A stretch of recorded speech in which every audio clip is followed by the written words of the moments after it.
Guys ఈ రోజు మనం ఎగ్జాక్ట్ డిఫరెన్షియల్ ఈక్వేషన్స్ గురించి తెలుసుకుంటాం. అండ్ నేను ఫస్ట్ వచ్చి ఇందులో ఎగ్జాక్ట్ కండిషన్ అండ్ ఎగ్జాక్ట్ ఫార్ములాని డెరైవ్ చేస్తాను.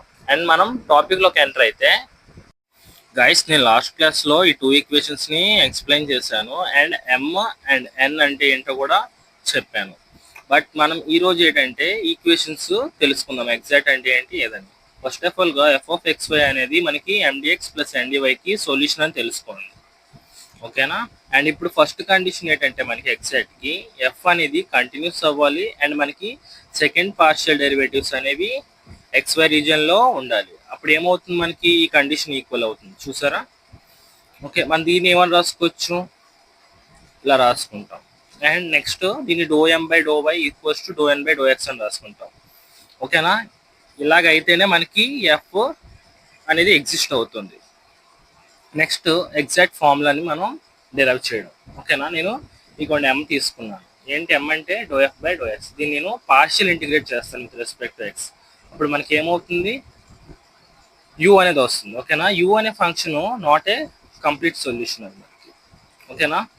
ఇప్పుడు ఒకసారి చూస్తే నేను యూ అని ఏం చేస్తాను, యూని ఇంటిగ్రల్ ఆఫ్ ఎండిఎక్స్ అని రాసుకున్నాను. అక్కడ చూసారంటే నేను ఎక్స్ పెట్టిన ఇంటిగ్రల్ మీద, దాని అర్థం ఏంటంటే అక్కడ ఓన్లీ ఎక్సే వేరియబుల్, వై అనేది కాన్స్టెంట్ అని.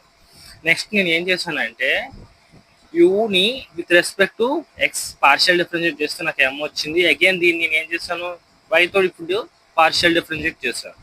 అప్పుడు నాకు డో ఎం బై డో వై వచ్చింది. ఎగ్జాక్ట్ కండిషన్ వాడి దీన్ని నేను ఇలా రాసుకున్నాను. నాకు ఎన్ కావాలి కాబట్టి ఏం చేస్తాను, ఎక్స్తో పార్షియల్ ఇంటిగ్రేట్ చేస్తే నాకు ఇలాగ వచ్చింది. మనకి డో యూ బై డో y plus pi of y. Pi of y అనేది ఇక్కడ కాన్స్టెంట్, ఎందుకు మనం విత్ రెస్పెక్ట్ ఎక్స్ చేస్తున్నాం కాబట్టి. ఇప్పుడు నేను ఏం చేస్తానంటే ఇది మన ఫస్ట్ ఈక్వేషన్లో సబ్స్టిట్యూట్ చేస్తాను, ఓకేనా. అప్పుడు నాకు ఏమవుతుంది, డిఎఫ్ అనేది D U plus pi of Y D Y అవుతుంది. ఇప్పుడు దీన్ని మనం ఇంటిగ్రేట్ చేస్తే ఏమొస్తుంది గైస్ చూడండి, ఒకసారి గుర్తుంచుకోండి. యూ అంటే ఏటని, మరి నేను డిఎఫ్ని ఇంటిగ్రేట్ చేస్తే నాకు ఎఫ్ వస్తుంది. సిమిలర్గా మొత్తాన్ని ఇంటిగ్రేట్ చేస్తే నాకు f equals to u plus integral pi of y వస్తుంది విత్ రెస్పెక్ట్ టు డివై. ఇప్పుడు దీన్ని నేను ఎలా రాసుకుంటే మనకి ఇది ఫస్ట్ ఈక్వేషన్. ఇక్కడ చూడండి బాగా, మనం స్టార్టింగ్ ఇనీషియల్ ఈక్వేషన్తో కంపేర్ చేస్తే మనకి ఇక్కడ పై ఆఫ్ వై అండ్ ఎన్వైని కంపేర్ చేస్తున్నాం. మనం ఎన్వైలో ఉండి, ఓకేనా, ఓన్లీ ఉన్న వై టర్మ్స్ని రాసుకోవాలి, అంటే ఎక్స్ టర్మ్స్ని తీసేయాలి. అప్పుడు మనకి అది పై ఆఫ్ వైకి ఈక్వల్ అవుతుంది. అండ్ ఇది మనకి ఫైనల్ సొల్యూషన్ అంటే ఫార్ములా ఎగ్జాక్ట్కి, ఓకేనా. ఈక్వేషన్ కొంచెం బాగా గుర్తుంచుకోండి, ఇదే మనకి ఎగ్జాక్ట్ అయితే వాడాల్సిన ఫార్ములా.